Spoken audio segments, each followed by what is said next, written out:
Here we are, Renee, another episode. It's spring. Do you know what that means?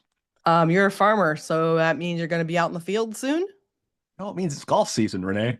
Go golf Um, season. it's time to get the golf clubs out, right? Because you know that there's a small county golf course just 2 miles from my farm. And so if it's a little too wet or the conditions aren't quite right, we sneak over to the golf course and go golfing. Have I not told you this before, or does No, this? but don't you have somebody who likes to hit golf balls into your fields that you have to clean them all up because you're going to run over them when We you plant? do.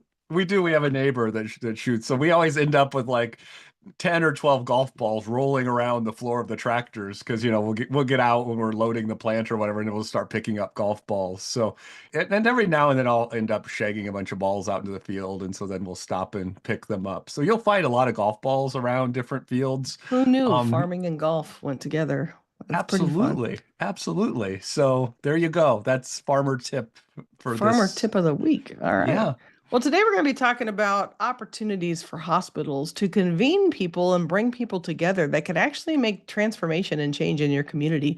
We're going to give you some practical examples of a couple of different programs that are doing that across our state and be able to talk about like more in depth what that could look like in practical terms. If you listened to us last time, you heard us talk a lot about the challenges facing rural hospitals, especially when children are brought into the emergency departments where they don't know what to do with them, or maybe high needs persons in general. And what do you do? So this time, this is the anecdote. This is the answer to what do you do? And it's about convening and bringing people together. So Jason, kick us off. Why is bringing people together and convening such an important conversation? Well, if we go back to previous episodes we've done where we talked about access centers, right? In the absence of delivering all of the services under one roof, you need to know what exists. And so, as a convener, if you bring everyone together, you create pathways to get patients to the right level of care, to the right provider in a much more expedited way. And so, unless you have those relationships built, it's not going to happen when someone presents in the emergency department. And so when we think Mhm. about convening, somebody has to take that leadership role and say, you know what? This is important to the health of our community. We're going to bring everyone together who impacts the health of our community. And so oftentimes we don't see the leadership. Renee, can you tell me a time that we've really seen clear leadership when it comes to moving the needle on community health, when it comes to behavioral health and addiction disorders? Yeah, there's a couple of different things in that space I like to think about, but not a lot of people in the space that's really a system thinker. And so you get people that are really stuck in their own bubble. They may be able to see the vision of their hospital, or they may be able to see the vision of their community mental health center or their community, CCBHC with Right. behavioral health center. Maybe they can see that vision, but they don't see past that on how it impacts others or how it connects in that big picture. And then one would assume or think that the state, who has to manage all of it, would have that bigger picture, but we find that is a gap oftentimes. There's just nobody there that really thinks about how do these pieces work together. And if you don't believe me, think of any piece of legislation over the last decade or probably 2 decades about behavioral health or mental health or even healthcare. And it's like it's done in a bubble or a vacuum, and they don't understand how the pieces then impact others. Mhm. We talk about this at the federal level, right? The changes that may be happening that are talking about happening with Medicaid. There's a lot of fallout from those Mhm. changes. Maybe good, maybe bad, but there's a lot of implications. And so, but they're not talking about the implications. We're just talking about the small change that might Mhm. happen. And so there's just a lack of people that stand back and take a big picture view of how is this thing supposed to work. And I think that's where you and I come in because we Mhm. see the world at that bigger level. And we're like, hey, you change that over there, it's going to impact the system, which is systems theory. That's how systems work. And why don't people think about that at the system level is really beyond me. But I think you're right. The lack of leadership and just lack of people who can think in that way is really a challenge. So, what are some other challenges that you've seen in this space? Well, I really like where you're going with this, Renee. And I would throw out there social drivers of health, right? We've talked about social determinants of health for a long Mhm. time. And I think healthcare has embraced social drivers of health as, we know that rural hospitals, we know a lot of folks really look at that as to how are they moving the needle on community health. behavioral health care hasn't really, they don't even understand that language sometimes because it's not something that they've thought about as looking at the person's whole health. It's like, we continue to try to just treat, the neck and up separately from the rest of the body. And it doesn't make any sense. And so, I think as we think about merging these systems and thinking about it holistically, Mhm. we've got to learn the same language and we've got to be talking the same language between behavioral health care and the rest of healthcare. And we often talk about behavioral healthcare is healthcare. Mhm. So why do we keep trying to separate it in all of the things we do? Because we look at social drivers of health, it's intertwined. It absolutely. It is Yeah. 100% intertwined. And so if you're a community, if you're a rural hospital and you're doing a report on how you're impacting the social drivers of health, how can you do that without being in partnership with your community health center, your CCBHC, the addiction treatment provider, all of those folks? It doesn't make any sense to me. And I've read reports where they're not included at all in their No. plan. Mm. Well, and you think about it. I mean, if we from that big picture, if you think about social determinants of health, people having adequate food, adequate Right, housing, adequate transportation to get to services of right. whatever kind, and there's others, right? But you put those things together, nobody's going to focus on their depression and anxiety if they haven't had a Mhm. meal, right? Right. Food comes before we have to deal with the Mhm. other. And if you're not eating high quality food, we also know that that impacts how you feel. So that can impact your depression, impact your anxiety. Right. There can be things that you're eating if you're eating lots of heavily processed foods that Mhm. impact how you feel, which makes you feel more anxious. All Mhm. of that is absolutely connected, but again, very pulled apart when we think about it from a system perspective. We don't think about how it impacts people. But yet, on the flip side, sometimes they'll tell you that the best thing you can do for anxiety and depression is to get out and exercise and to get out into the Mhm. sun and do work and whatever. So there's a little bit of a connection. They understand somewhat that there's a body connection, but it's very minimal and it's not looking at those bigger pictures. And you think about like the study that came out about isolation. And, absolutely isolation and depression hand in hand. Absolutely. And suicide rates, Mhm. 100%, right? But if we're not talking about why are people isolating and dealing with the social portions of that, which is screen time and, isolation and fear of illnesses and the wacko vaccine conversations that are happening and all these other pieces, you're not going to see that. And so it's going to take somebody from a systemic perspective at a high level to put these pieces back together because it impacts all of us. I mean, every piece of these decisions matter. So, talk to us about some data that you've seen in this space that kind of show how bringing people together can actually make a difference. Well, I mean, we can start with how often people aren't brought together, right? I mean, we've looked at some joint commission surveys. And so, the joint commissions, the kind of the gold seal of accreditation for hospitals. And we know that a very small percentage of hospitals, and these are our community and critical access hospitals, are doing safety planning, warm handoffs, follow-ups, and lethal means planning, right? Kind of the Hmm. key things you would want to see around mental health. Only 4% do all four. Oh, 4% of wow. all hospitals who responded to this Joint Commission survey in 2024 said they were doing all of those things. And so I think Hmm. my assumption would be when I think of my local hospital, I would assume they did those things because those are just best practices. Those are just taking care of the patients that walk into their emergency room and ensuring that they get the appropriate care. The fact that that's not happening, I think, is just horrible. And so, why is that? Why don't we see higher levels of warm handoffs to outpatient care? 30%, 7% of the respondents on this survey of hospitals across the United States today are doing warm handoffs. That's simply making a phone call when someone leaves the ED and saying, "Hey, we made a referral of Joe. He presented at the ED with depression. We told him to give you a call. Here's his contact info. Here's the information. We're going to forward it over to you." He signed a release of information so we could share that with you. That doesn't seem unreasonable to me.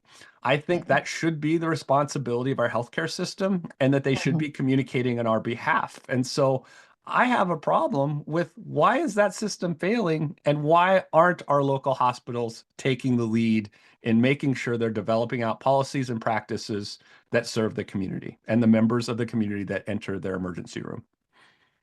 Yeah, I think that on that survey, that one of the bigger pieces for me is that refusing to do the lethal means for safety planning, Right. right? Like less than a third of them are safety planning for folks. And we know that access to guns, whether you're a pro-gun or anti-gun, doesn't make a difference.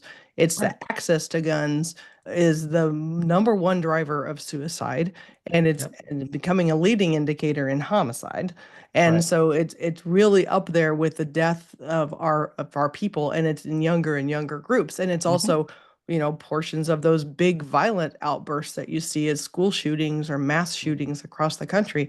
And so the access to lethal means are really, really important. And so if only a third of hospitals are even having that conversation with folks who they think may be struggling in that space, that's just mind-boggling to me. It's just mind-boggling that the person has been in their facility telling them that they are struggling and really have maybe indications that they're being violent and outbursts and things like that, and not even having the conversation is just mind-blowing. I don't understand. Well, it's a training issue, Renee. I mean, we're not adequately training our emergency room nurses and the staff who are there to have those conversations. I mean, I've been into many hospitals and I ask, I always ask the tough questions. And I can't tell you how many times people say to me, well, I'm just not comfortable asking if they have access to guns or if there's guns where they live. I'm like, well, you have to be comfortable with that. They came here telling you they didn't want to live. Why aren't you going to ask the question, do you have access to guns? What's your plan? How are we going to remediate that risk? So if these feelings do come back, you have a plan. It's absolutely a training issue, and we have to do a better job of training staff so that they feel competent in order to have those conversations. Absolutely. That's just critical. So we talk now about a couple of different organizations and that we have seen that have done a really good job of this. Before we do, though, I want to just talk about convening and what it could look like. So in general, when you're bringing people together, they call those convenings now. And Jason, you've done a lot of these. Mhm. So that you've been either the third party that helped bring everybody together, or you're one of the people they bring in as a subject matter expert to talk at this convening. But what Right. what we're talking about here really is just bringing a group of like-minded people together about a particular topic. And so it can be we had this conversation about the state agriculture rural leaders conference that we attended, and one of the legislators came up to us afterwards and says, I have 8 hospitals in my area. I would like to convene them and then maybe Mhm. have us come and help with a conversation Mhm. about what that should look like. Now that legislator doesn't know well a lot about mental health, doesn't know, the specifics, but knows enough to know that it's not working and that he wants to get all those people together. And because he's a state senator, his title Mhm. alone will bring those people together. Those CEOs will Yep. show up to a meeting if he asks them to. That's the power of convening. And then he can say, we're going to bring in other people, and the goal is going to be X to do Y, and we're going to work this out and then make it so. And so the conversation about convening is really important because you, of any person that you are, can bring people together to a table to work on a problem and say, this is the issue, this kiddo's stuck in this hospital. What can we do? We bring people together on our side when we're working on paroling persons back into the community. This person doesn't have necessarily a good place to go. So who needs to be at the table to talk about what are the options? What are the barriers? How do we work through them? Where could we put this person so that they have a safe return and a Mhm. possibility of success, right? How does that work? But you just bring those people together. So Jason, you want to talk about some of the different types of convenings that you've done? Yeah, I mean, there's a number of ways that we can develop out a convening. I think, when I look at all the different types of convening we've done over the years, Renee, I think about the goal, and what we always want to do is create system change, right? We don't Mm-hmm. want to just convene to convene, right? It's not Mm-mm. about coming together just to come together. It's about coming together to create policies and procedures and clinical pathways that makes it better for the person being served, Right. that creates a new ability to serve someone more efficiently, which ends up being a benefit to every organization at the table, not just the hospital, but all of the community partners that we're there with. And we can do that at multiple different levels, right? We've done that with hospitals and disability providers and mental health providers and substance use providers across, a regional area. Mm-hmm. We were just asked to help to develop out a drug court, right? Or a specialty court, a mental health, substance abuse specialty court, which means convening judges, sheriffs, Mm-hmm. jailers, Mm-hmm. treatment providers across the community and then adhering to policies, right? And there's nuances within the court system. And so it's really based upon, it's different when you go county to county or judge to judge sometimes. But it's getting everyone on the same page. And I think that's the hard part about convening is someone has to take the leadership role and say, hey, this is what we're going to do. And it really helps when you bring someone like, Renee and I in who can help to guide the conversation, that can help to set some timelines and can help to facilitate the discussions that have to happen so that we can put it into writing and create a solid plan so that it continues to happen when one county attorney leaves or one judge leaves, because we want these things to be ingrained. We want it to become part of a standard operating procedure of how we deliver better care. And I think that's the difference between how we approach these issues and maybe some other folks do, because we all know that there's meetings that happen in communities that everyone comes together once a month. It's a certain select group of people. They talk about a few people, they complain about why the system's not working, and then they leave. And then they come back the following month and do the same thing all over again. That's a broken system, Renee. And I hate Yeah, going to those meetings. And oftentimes I'll be like, well, I'm not coming back here because you all aren't accomplishing anything. When you want to do right. some work, let me know. Right. That's a really good point. And we just went through a big reorganization of commissions, committees, all those kind of boards and things in our Hmm. state. And a lot of them, unfortunately, had become just that. They had become Right, just meetings for the sake of meeting. right. And there really wasn't any outcomes involved. And there wasn't anybody really reading those reports at the end of that. And no change was being made. And so wisely, the governor figured out financially it wasn't good either as far Hmm. as staff time was concerned. But to like, let's like restructure that. And it's been really bumpy and not everybody's got that fixed yet. And there's like a lot of change and challenges in it. But the concept behind it was exactly what you're saying. It was meetings for no reason. And it Right. just was taking up so much staff time. It doesn't make any sense. But let's talk about now a couple of different groups that are doing this well. We talked to Jill Barr on a previous episode, and we'll link that in the show notes today. But she has what's called, she calls LINC, which is the Local Initiative for Networking and Collaboration up in Spencer, Iowa, in Northwest Iowa. So, Jason, what did you enjoy about talking to Jill, and what did we learn about how she's using the power of convening to really make a difference in her community? Well, she's been able to bring everyone together with the leadership of the hospital because, that's where her role originates from, to really look at how do we create better pathways for patients to navigate the system. And so I really Hmm. appreciate that she is that convener, is she's the one out in the community, bringing folks together, getting them to the table, and then figuring out how do we disrupt the system? How do we take away barriers? And how do we create a more efficient system across the continuum of care in that footprint of where the hospital is? I'm always pushing for larger and larger, right? I love a regional approach. I love a statewide approach because I hate to see it happen separately at all these little community hospitals. I want to see a systemic approach, right, that can be replicated Hmm. quickly so that it impacts more people. But what she has is a model that I think a lot of other communities could take, right? And I really wish the state would look at that model and figure out how can we do this more in other areas or take the parts of that that are really working well. So I really appreciated the Jill's energy and how she's out there doing this every day, making sure that she's really pushing social drivers of health in that local community, because Yeah. that's how you make an impact and that's how you start to move the data. Yep. And I have a friend that's down in southern Iowa at a small hospital that I've now connected to Jill about this Yeah. exact conversation because she's in southern Iowa in a small hospital trying to make change and couldn't really figure out this convening piece. And I said, "Oh, well, I know somebody now in another part of the state." I said, "You two should talk about how what it could look like for you." And the beauty of the smaller piece, and I mean it isn't great that it's not statewide, but the beauty of the smaller piece is you can tailor it to what your community needs Right. specifically. And so as we know, Northwest Iowa went under a big flood the last year. Right. And so they've got a little bit extra work right now. And so by being a local, they can really, hone in on those specific things that really need work in their community to kind of overcome and And move through it. and It's this pretty isn't amazing. specific to Iowa, right? We've been in hospitals in Northwest Minnesota that have the Hmm. same issue. Brent and Yep. I are going over, hopefully we've been in conversations in multiple hospitals in Illinois, Southern Illinois right now, same Hmm. issue, right? We've been over in Nebraska, talked with the hospitals, same. issue, right? And that's my frustration coming through, is because we have all this system that's so fragmented and everyone has the same struggles. And so really thinking about how can we learn from what others have done. Yeah. And there's another example we wanted to kind of highlight today. It's called ARCH, and it's the alternative response for community health.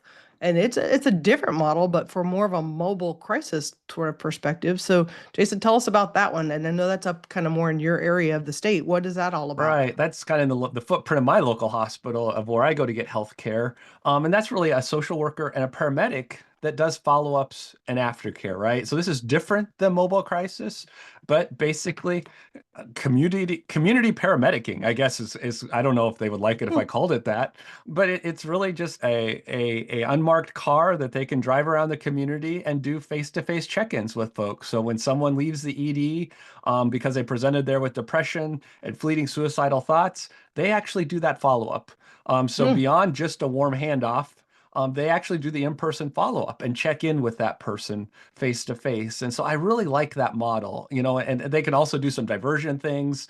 They can do some crisis work on the front end as well. But I really like the fact that that's the follow-up from an emergency room visit, because I think that's what's missing in a lot of communities. I really wish that, in my mind, that's what mobile crisis should be doing the whole time, right? We have Yeah. mobile crisis teams all over the state sitting Right. around waiting for something to do. Well, they should be following up with every Right. person who came into every small rural Right. hospital, and they could be driving around all day doing that in between going on mobile crisis responses. Don't tell me that I've seen the numbers of how many responses some of these mobile crisis teams are doing across the course of a month or a year.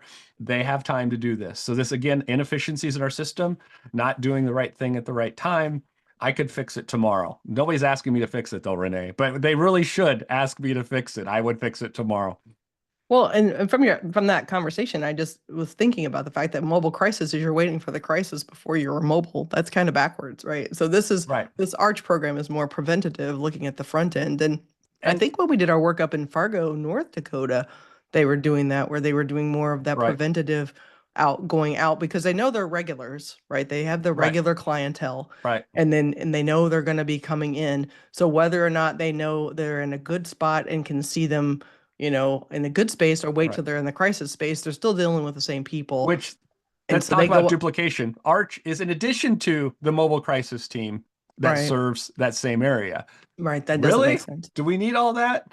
So we have a bunch of misaligned resources, right? It That's a good just, point. Yeah, not quite the same. But to your point, if they have the downtime and you're trying to figure out, well, what do we do to justify having the team, making sure they go back around to those regular visitors that are coming through, they know exactly who they are and where they are. So why right? wait until the next crisis when you could be doing that on the preventative side? And Absolutely. that makes a lot of sense to me. Why hasn't anybody asked you to fix that, Jason? I don't I don't understand. know. I don't know. Well, before we go today, we want to talk about the recovering politician self-care policy of the week. And this is time to just a reminder, it's a new quarter of the year. It's time to tweak your exercise plan. We've hit spring, it's getting a little warmer outside, and it is time to think about what are you going to do to keep active this year, whether it's working out or just being physically active outdoors. And for me, it's time to get the bike out of the basement, get off that trainer, and get out and get some fresh air. And I'm sure, Jason, you're probably excited about that yourself, being a new biker indoors. You're probably ready to get back out on the bike or get out for a run. I'm ready to start biking, Renee, but in order for me to get a bike, we're going to need some sponsors. So this is where we Oh, really are going to pitch that, we are available and we do have sponsorship opportunities for this podcast, because that's the only way I'm going to be able to afford a bike this year, Renee. all So, right. if I think we could get a couple sponsors for the next, let's say the next series of episodes, I think that would help immensely. I like it. But before we go, don't forget to follow us on LinkedIn, Facebook, and YouTube. If you leave us a positive review, we're going to send you a prize. Thanks everybody for listening. We'll tune in next time. See you then.